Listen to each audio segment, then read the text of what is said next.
डर लगता है मुसलमानों से कि भाई कब्जा कर लेंगे आपके घर पे, आपके ज़मीन पे, देश पे कब्जा कर लेंगे, ऐसा लगता है? आज जितने भी मोटर मैकेनिक हैं, जितने भी सब्जी बेचने वाले, नींबू बेचने वाले और फल बेचने वाले हैं, उनके यहाँ से हम अपने पर्व त्योहारों में फल लेते हैं। कहाँ डर है हमको?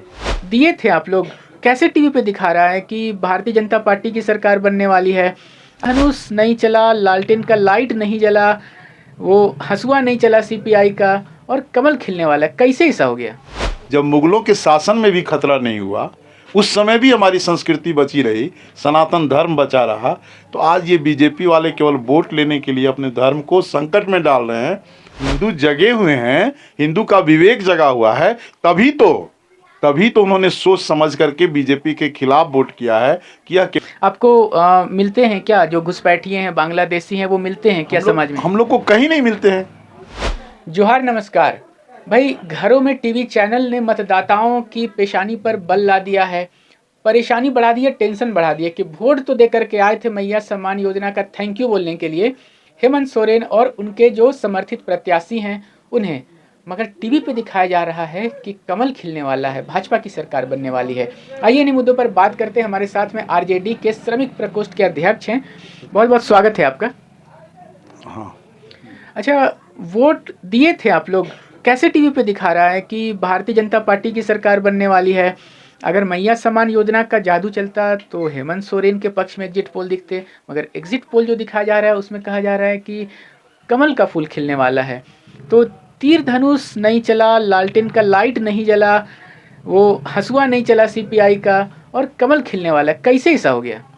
हम लोग चुनाव बहुत मजबूती के साथ लड़े हैं, जनता के साथ लड़े हैं, और आरजेडी का लालटेन, सीपीएम का हसुआ हथौड़ा सब चला है, और मजबूती के साथ। यह तो एग्जिट पोल है, जब एग्जिट पोल का रिजल्ट आएगा उस दिन आप देखिएगा कि हमारी सरकार बन रही है, हेमंत जी चीफ मिनिस्टर हो रहे हैं, और आरजेडी, कांग्रेस, सीपीआई, सीपीएम ये सब हमारे एक मजबूत पार्टनर के रूप में सरकार में रहेंगे, और यह वोट बिल्कुल बदल जाएगा। उस दिन हम लोग कम से कम 50 से 60 ये विधायक के साथ मजबूती से सरकार बनाएंगे।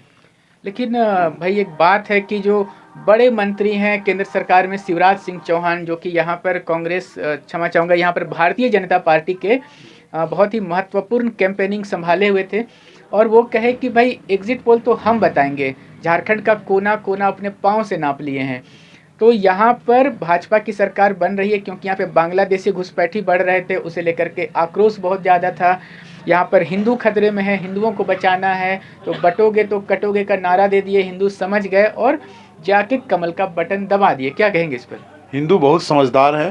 हिंदुत्व और हिंदू पर जब मुगलों के शासन में भी खतरा नहीं हुआ, उस समय भी हमारी संस्कृति बची रही, सनातन धर्म बचा रहा, तो आज ये बीजेपी वाले केवल वोट लेने के लिए अपने धर्म को संकट में डाल रहे हैं।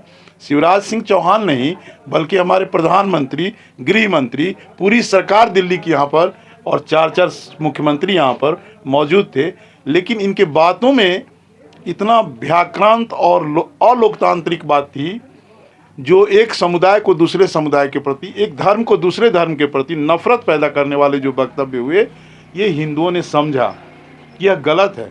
अब किसी को या आम जनता को अपमानित करने वाली बात हुई कि आपका मुस्लिम आपके बेटी को, आपके परिवार को लेकर के भाग जाएगा, ऐसा कोई बात होता है क्या? किसी भी प्रधानमंत्री के द्वारा यह शोभनीय वक्तव्य है क्या? लोकतंत्र में ऐसी भाषा नहीं चलती है, जो बहुत ही गलत हुआ, और जनता ने उसका उचित जवाब दिया है, और हमारी सरकार बनेगी।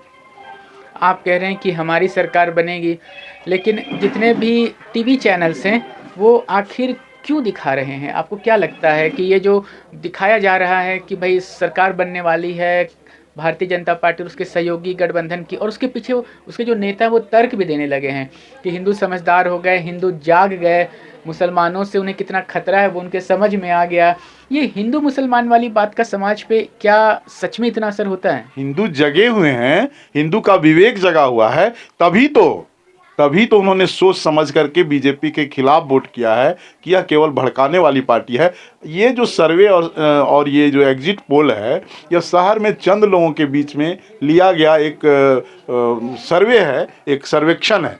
आप गांव और देहातों में जाएं, वहां देखेंगे कि मुस्लिम और हिंदू दोनों एक साथ रह रहे हैं, प्रेम पूर्वक रह रहे हैं, वहाँ कोई खतरा नहीं है। लेकिन यह खतरा केवल बनावटी है और सरकार बीजेपी का देन है यह खतरा, कि ये खतरा है, बॉर्डर असुरक्षित है, हिंदू असुरक्षित है और समाज में विभेद पैदा करने की नीति है, जिसे हिंदुओं ने समझा है और उन्होंने इनके खिलाफ वोट किया है। चलिए चलते चलते अंत में फटाफट आपसे 2-3 सवाल पूछेंगे जिसका कि आप एकदम त्वरित आंसर दे दीजिएगा।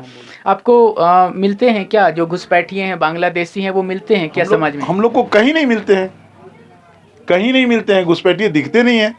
यहाँ जो भी मुस्लिम है प्रेम से एक हिंदू और मुस्लिम रहते हैं। डर लगता है मुसलमानों से कि भाई कब्जा कर लेंगे आपके घर पे, आपके ज़मीन पे, देश पे कब्जा कर लेंगे, ऐसा लगता है? आज जितने भी मोटर मैकेनिक हैं, जितने भी सब्जी बेचने वाले, नींबू बेचने वाले और फल बेचने वाले हैं, उनके यहाँ से हम अपने पर्व त्योहारों में फल लेते हैं। कहाँ डर है हमको? कहाँ उसमें वो मिलावट कर देते हैं, जहर नहीं मिलाते हैं, हमारी गाड़ी को ठीक करते हैं। जितने भी मोटर व्हीकल्स के जितने भी आप मिस्त्री खोजेंगे, ज़्यादातर आपको मुस्लिम नजर आएंगे। मुस्लिमों से डर कहाँ है? अच्छा, ये जो चंपई चाचा चले गए कि भाई बहुत अपमानित किया गया हमको, हेमंत सोरेन हमको उचित मान सम्मान नहीं दिए, कहीं इसका फायदा तो भाजपा को नहीं होने जा रहा है? नहीं, चंपई जी को जितना सम्मान हेमंत जी ने दिया, उन पर विश्वास करके, उन पर, वो सबसे बड़े नेता थे, जेएमएम के पुराने नेताओं में से थे, उनको कोल्हान का टाइगर कहा जाता था, उपाधि मिला था। अब वो टाइगर से बिल्ली बन गए बीजेपी में जा करके, उनको बहुत इज्जत दिया गया था। इसका कोई प्रभाव नहीं है, आप रिजल्ट आने पर देखेंगे उनकी भी जीत बहुत मामूली होगी, या तो वो हार जाएंगे, यह भी मैं आपको बता रहा हूँ। धन्यवाद। तो सुना आपने, कहा जा रहा है कि चंपई चाचा को जितना इज्जत मिलना था वो हेमंत सोरेन नहीं दिया था। कोई डर नहीं है मुसलमानों का, और ये जो कोशिश की जा रही है घुसपैठियों का, बांग्लादेशी घुसपैठियों का, मुसलमानों का डर, इसका आम जनता पर कोई असर नहीं है। भीगी बिल्ली बन गए हैं चंपई सोरेन जाकर के बीजेपी खेमा में। अगर वो टाइगर थे तो हेमंत सोरेन के खेमा में ही थे। अब देखना है कि रिजल्ट के दिन कौन सी बात सच में निकल कर आती है। क्या ईवीएम से जिन निकलता है या ईवीएम से जनादेश निकलता है? बने रहे ऐसे नवीनतम ताज़ा अपडेट्स के लिए। कैमरा के पीछे से मेरा सहयोग करें देवानंद सिन्हा जी के साथ मैं विजय दत्त पिंटू रांची।